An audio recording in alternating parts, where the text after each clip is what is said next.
اعوذ باللہ من الشیطان الرجیم بسم اللہ الرحمن الرحیم السلام علیکم ورحمۃ اللہ وبرکاتہ۔ ہم مدرسہ فاطمیہ کی جانب سے آپ کو خوش آمدید کہتے ہیں۔ اگر آپ نے اب تک ہمارے چینل کو سبسکرائب نہیں کیا تو نیچے دیے گئے سبسکرائب بٹن کو پریس کریں اور بیل آئیکن کو کلک کریں تاکہ آپ کو ہماری نئی آنے والی ویڈیوز کی نوٹیفیکیشن مل سکے۔ شکریہ۔ قواعد و ضوابط کلاس 5ویں سے لیڈیز تک کے لیے طلباء و طالبات کو کورس دیے جا چکے ہیں۔ کتاب میں دیے گئے تصدیق نامے پر عمل کرنا ضروری ہے۔ روزانہ کی بنیاد پر ریکارڈنگز اپلوڈ کی جائیں گی جس کا لنک واٹس ایپ گروپ پر شیئر کیا جائے گا۔ چیپٹر سے متعلق کوئز کے سوالات بھی دیے جائیں گے جس کے لیے طلباء و طالبات کو 24 گھنٹے کا وقت دیا جائے گا۔ گروپ پر روزانہ ایک بونس کا سوال بھی دیا جائے گا۔ کوئز کے جوابات مسلسل 3 دن نہ دینے پر نام گروپ سے خارج کر دیا جائے گا۔ شکریہ۔ اعوذ باللہ من الشیطان الرجیم بسم اللہ الرحمن الرحیم وبہ نستعین وہو خیر معین رب اشرح لی صدری ویسر لی امری واحلل عقدۃ من لسانی یفقہوا قولی۔ مکتب فاطمیہ کی جانب سے جو کلاس رکھی گئی ہے اس میں سینئر بورڈز کلاس کے لیے یہ لیکچر دیا جا رہا ہے، لیکچر نمبر 1، جس کا عنوان امام مہدی عجل اللہ تعالیٰ فرج و شریف ایک نظر۔ اس لیکچر کے اندر جن موضوعات کو ڈسکس کیا جائے گا اس کا ایک سرسری سے جائزہ جو ہے وہ آپ کی خدمت میں پیش کیا جا رہا ہے۔ اس میں سب سے پہلے زمانے کے امام کا ایک مختصر تعارف ہوگا، اس کے بعد امام کے نام، ان کی کنیت اور القاب سے کے متعلق گفتگو ہے۔ تیسری گفتگو ولادت کے حالات کے اعتبار سے، اور چوتھی گفتگو زمانے کے امام کے ذاتی اوصاف اور ان کی خصوصیات سے آگاہی ہے۔ اس کے بعد زمانے کے امام کی والدہ گرامی کی شخصیت کا بیک گراؤنڈ، کہاں سے وہ آئی تھی اور کس انداز سے زمانے کے امام کی والدہ بننے کا شرف ان کو حاصل ہوا۔ اس کے بعد امام زمانے کی ولادت کس انداز میں ہوئی، کون سی تاریخ اور جگہ تھی۔ اس کے بعد امام زمانہ کا نام، ان کے القاب اور ان کی کنیت اور اس کی وضاحت ہے۔ اس کے بعد زمانے کے امام کے حلیے اور ان کی شخصیت کی جو ہے وہ خصوصیات ہے، جسمانی اور روحانی۔ اور آخر میں زمانے کے امام کی حیات مبارکہ ہے کہ ظہور سے پہلے اور ظہور کے بعد امام نے کس انداز کی زندگی گزاری اور گزار رہے۔ پہلا حصہ جو گفتگو کا ہے کہ جس میں امام مہدی علیہ السلام کے بارے میں سیدھا مختصر گفتگو ہے، جس میں اس بات کو بیان کیا جا رہا ہے کہ زمانے کے امام کی ولادت یقیناً آپ سب واقف ہیں، بہت مشہور ہے، 15 شعبان سن 255 ہجری، عیسوی اعتبار سے 868 عیسوی کے اندر امام کی ولادت جمعے کے دن فجر کے وقت عراق کے شہر سامرہ میں ہوئی۔ امام کے والد بزرگوار ہمارے 11ویں امام حسن عسکری علیہ السلام اور امام کی والدہ ماجدہ جناب نرجس خاتون سلام اللہ علیہا تھی۔ جناب نرجس خاتون، ان کے بارے میں 2 روایات ملتی ہے۔ پہلی روایت تو یہ ملتی ہے کہ وہ بادشاہ روم کے بیٹے یشو کی بیٹی تھی، اور ان کی والدہ یعنی جناب نرجس خاتون کی والدہ جناب عیسیٰ کے وصی جناب شمعون کی نسل سے تھی۔ اس اعتبار سے ان کا تعلق خاندان نبوت سے اور نبیوں کے وصی سے ان کے تعلق بنتا ہے۔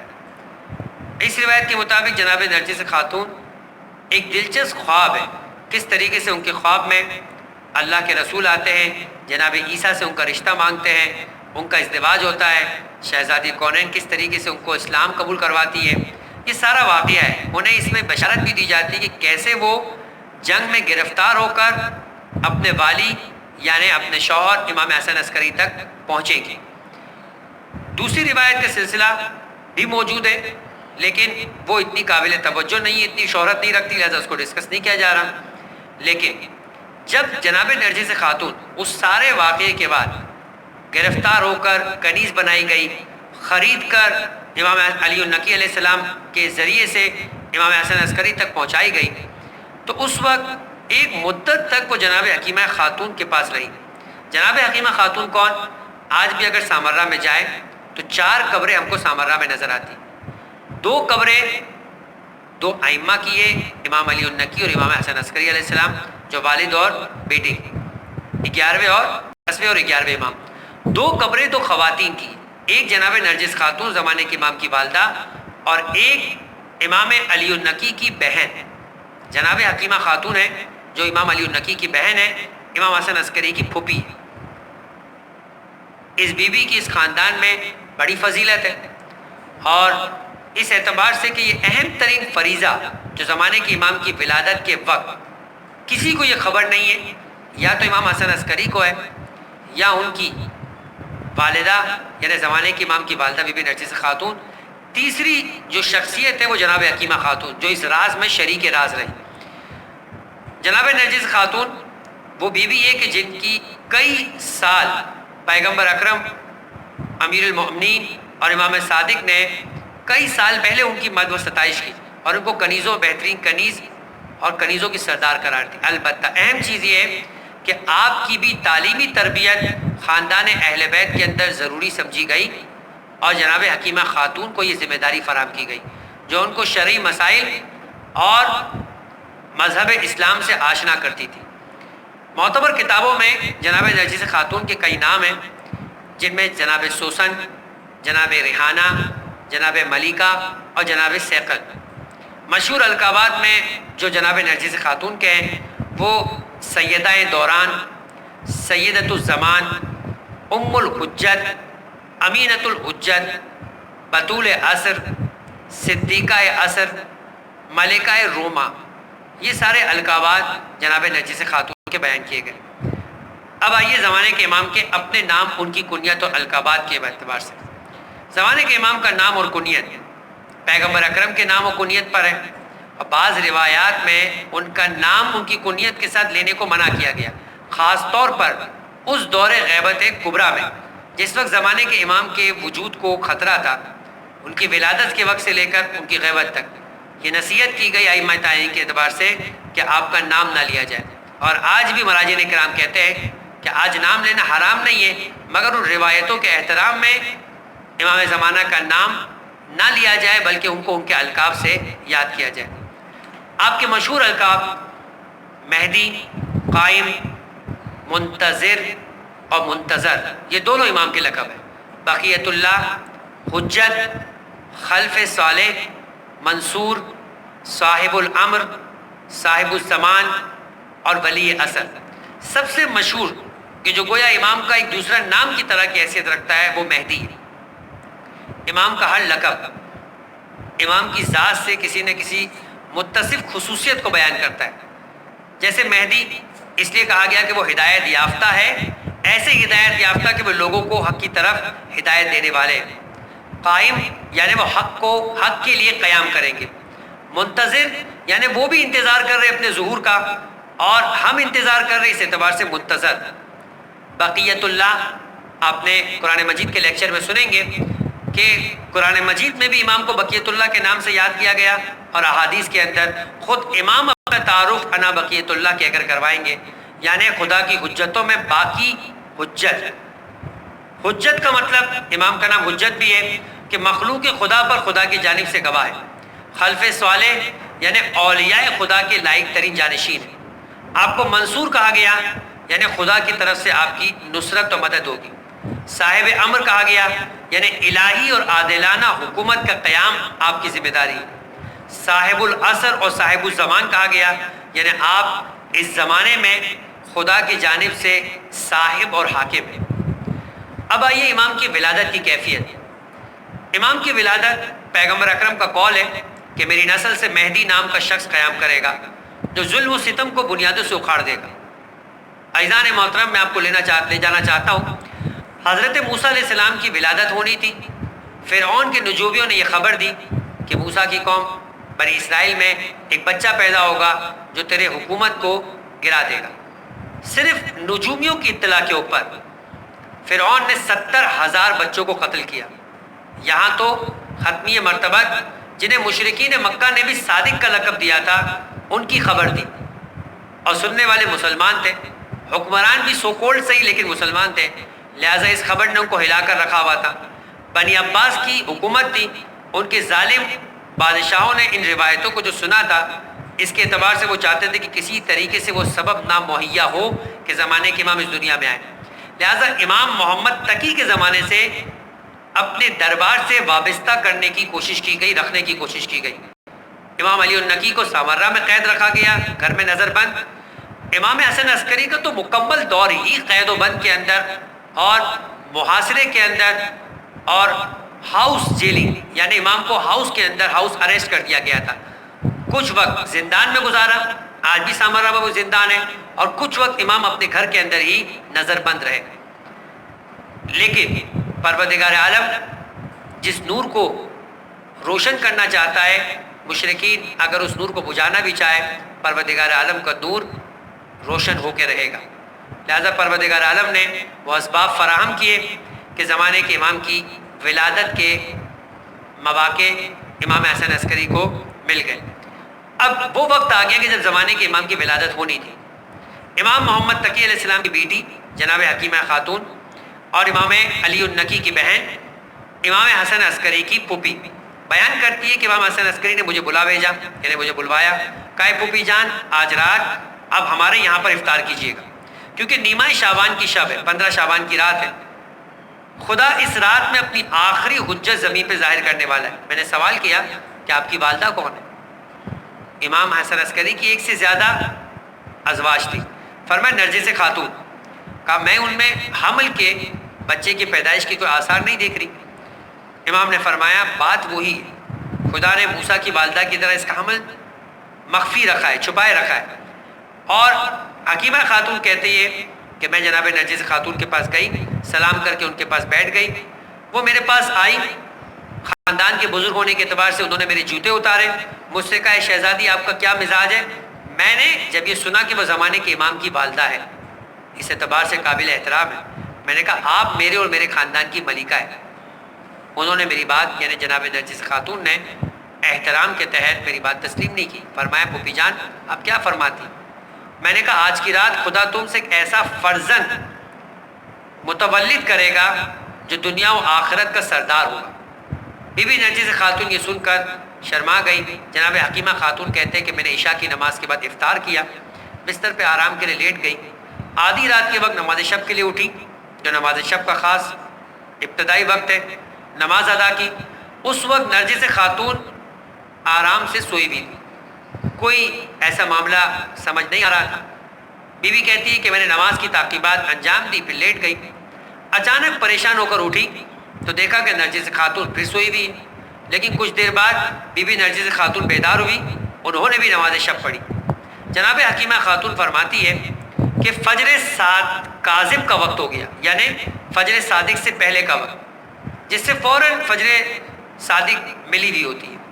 لیکن اس وقت تک بھی کوئی آثار نہیں تھے. نرجس خاتون سو رہی تھی. میرے دل میں خیال آیا، ایک شخص تھا کہ آیا ایسا تو نہیں ہے کہ میں نے غلط سنا ہو، یہ واقعہ جو میں نے سنا ایسا نہیں ہو. امام حسن عسکری ائمہ دلوں کے حال جانتے ہیں. ایک مرتبہ فرمایا کہ اے پھوپھی جلدی نہ کریں، ولادت نزدیک ہے. میں نے، یعنی بی بی حکیمہ خاتون کہتی کہ میں نے سورہ سجدہ اور سورہ یاسین کی تلاوت شروع کر دی. اس موقع پر نرجس خاتون پریشانی کے عالم میں سے بیدار ہوئی، یعنی نیند سے بیدار ہوئی. میں ان کے پاس گئی، میں نے کہا اسم اللہ علیہ، یعنی اس انداز سے خدا کا نام پڑھ کے ان پر تسلی اور اطمینان دینا چاہا کہ آپ سے بلا دور ہو، آپ کو کسی چیز کا احساس ہو رہا ہے؟ کہا کہ ہاں پھوپھی جان.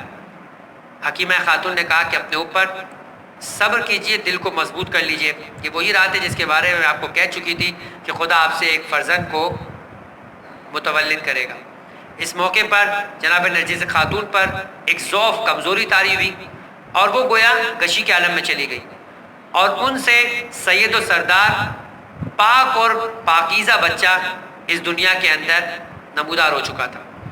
جب وہ ہوش و حواس میں آئی تو میں بھی متوجہ ہو گئی اور ان کے اوپر سے میں نے کپڑا اٹھایا.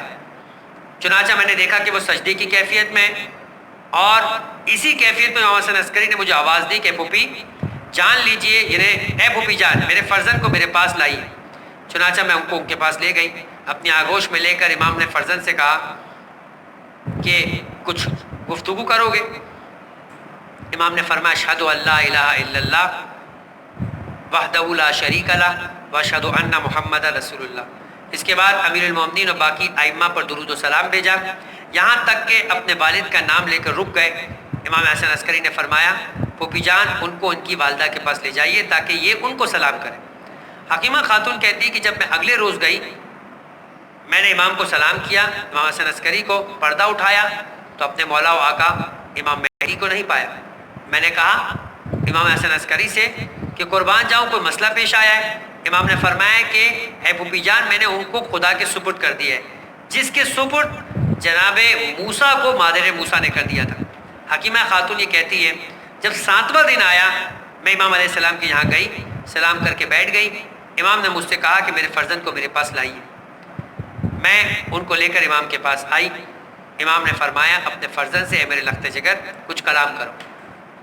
اس بچے نے اپنے لب مبارک کو کھولا، خدا کی وحدانیت اور پیغمبر اور اپنے آبا و اجداد پہ درود و سلام بھیجنے کے بعد قرآن مجید کی آیت پڑھی وَنُرِيدُ أَن نَّمُنَّ عَلَى الَّذِينَ اسْتُضْعِفُوا فِي الْأَرْضِ وَنَجْعَلَهُمْ أَئِمَّةً وَنَجْعَلَهُمُ الْوَارِثِينَ وَنُمَكِّنُ لَهُمْ فِي الْأَرْضِ وَنُرِيَ فِرْعَوْنَ وَهَامَانَ وَجُنُودَهُمَا مِنْهُمْ مَا كَانُوا يَحْذَرُونَ۔ سورہ مبارکہ قصص کی آیت نمبر 5 اور 6 یہ کہ شروع کرتا ہوں اللہ کے نام سے جو بڑا مہربان نہایت رحم کرنے والا ہے۔ ہم یہ چاہتے ہیں کہ جن لوگوں کو زمین میں کمزور کر دیا گیا ان پر احسان کرے، انہیں زمین کا پیشوا بنائے، زمین کا وارث قرار دے، ان کو روئے ارض کا اقتدار دے۔ فرعون، حامان اور ان کے لشکروں کو، دنیا کے ظالموں کو گویا ایک علامت قرار دیا گیا کہ وہ انہی کمزور ہاتھوں کے ذریعے وہ منظر دکھائے جن سے وہ ڈر رہے تھے، جنہیں وہ طاقت میں نہیں آنے دے رہے تھے۔ امام زمانہ کی کے شمائل یعنی ان کی ظاہری شخصیت، ان کی باڈی اور ان کی خصوصیات کے متعلق روایت میں اشارہ ملتا ہے کہ آپ کا چہرہ جوان اور گندمی رنگ کا ہے، آپ بلند اور روشن پیشانی والے ہیں، آپ کی بھویں ہلالی ہے، آپ کی آنکھیں بڑی بڑی کالی ہے، ناک آپ کی لمبی اور خوبصورت ہے، دانت آپ کے فاصلے کے ساتھ چمکدار اور چوڑے ہیں، آپ کے داہنے رخسار کے اوپر سیاہی مائل کا ایک تل ہے، آپ کے کندھے پر مہر نبوت کی طرح ایک نشانی ہے اور آپ کے اعضاء انتہائی بیلنس والے متناسب ہیں۔ یہ بھی شخصیت کا ایک اہم رکن ہے کہ انسان جب کبھی اپنے لیڈر کو دیکھتا ہے اور اگر اس کی شخصیت تھوڑی سی عام کیفیت سے ہٹ کر ایک بالکل بیلنس شخصیت نظر آتی ہے تو انسان اس شخصیت سے بھی ایک تاثر اچھا لیتا ہے اور اس کا بھی ایک روب ہوتا ہے۔ آپ کی بعض خصوصیات ائمہ کے کلام میں نقل ہوئی کہ امام کی باطنی اور اخلاقی کیفیات کیا تھی۔ فرمایا امام زمانہ یعنی حضرت مہدی بہت زیادہ عبادت کرنے والے، عبادت میں شب بیداری کرنے والے، زاہد اور سادہ زندگی بسر کرنے والے، صبر اور بردباری والے، صاحب عدالت اور نیک کردار کے، آپ تمام لوگوں میں علم و دانش کے لحاظ سے ممتاز ہیں، آپ کا وجود مبارک برکت اور پاکیزگی والا ہے، آپ قیام کریں گے جب خدا کی جانب سے آپ کو اجازت ملے گی اور سارے روئے ارض پر حکومت کریں گے، آخری نجات دینے والی شخصیت اور بشریت کے لیے، انسانوں کے لیے مصلح ہوں گے، یعنی کسی نجات دہندہ کی، کسی اصلاح کنندہ کا انتظار ہوگا جو زمانے کے امام۔ آپ کا وجود اپنے نسب میں رسول کریم کی نسل سے، اولاد جناب فاطمہ سے اور امام حسن کی نسل سے 9 فرزند ہوں گے۔ آپ ظہور کے وقت خانہ خدا کا سہارا لیے ہوئے ہوں گے اور پیغمبر کا پرچم ان کے ہاتھ میں ہوگا، اپنے قیام سے دین خدا کو زندہ کریں گے، احکام الہی کو ساری دنیا پہ نافذ کریں گے اور دنیا کو ظلم و جور سے صاف کریں گے اور عدل و انصاف سے پر کر دیں گے۔ امام زمانے کی زندگی کو جہاں بھی ڈسکس کیا جاتا ہے سیرت کے حوالے سے تو 3 حصوں پہ تقسیم کیا جاتا ہے، لہٰذا جب بھی زمانے کے امام کے اعتبار سے کئی گفتگو ہوگی آپ کو یہ دیکھنا ہوگا کہ 3 میں سے کون سے حصے کے متعلق ہو رہی ہے، اسی اعتبار سے زمانے کے امام سے متعلق انسان کی معلومات عملی زندگی میں بھی کارآمد ہوتی۔ ایک امام زمانے کی ولادت کہ کس طرح مخفی انداز سے امام کی ولادت ہوئی اور زمانے کے امام کے والد امام حسن عسکری کی شہادت تک اسی انداز سے وہ چھپائے رہے۔ دوسری چیز جب زمانے کے امام کے والد کا شہادت ہو گئی تو امام کی غیبت کا زمانہ شروع ہوا۔ غیبت بھی 2 حصوں میں ہے، غیبت صغریٰ جس میں امام اپنے نائبین خاص سے ملاقات کیا کرتے تھے، اور اپنی طرف سے خاص نائب کو اپوائنٹ کیا ہوا ہے۔ 329 ہجری میں جب یہ غیبت صغریٰ کا دور ختم ہوا تو غیبت کبریٰ کا دور شروع ہوا، جو آج تک جاری ہے اور زمانے کے امام کے ظہور تک جاری رہے گا۔ اس کے بعد زمانے کے امام کا تیسرا دور ان کے ظہور کا دور ہے کہ جب انہیں خدا کی جانب سے اجازت مل جائے گی تو وہ ظہور کریں گے، مدینے میں ظہور کریں گے، مکے میں آئیں گے، خانہ خدا کی دیوار سے ٹیک لگا کر خدا کے حکم سے جب آواز سے اشارہ ہوگا تو پھر اس وقت اپنے قیام کا اعلان کر دیں گے۔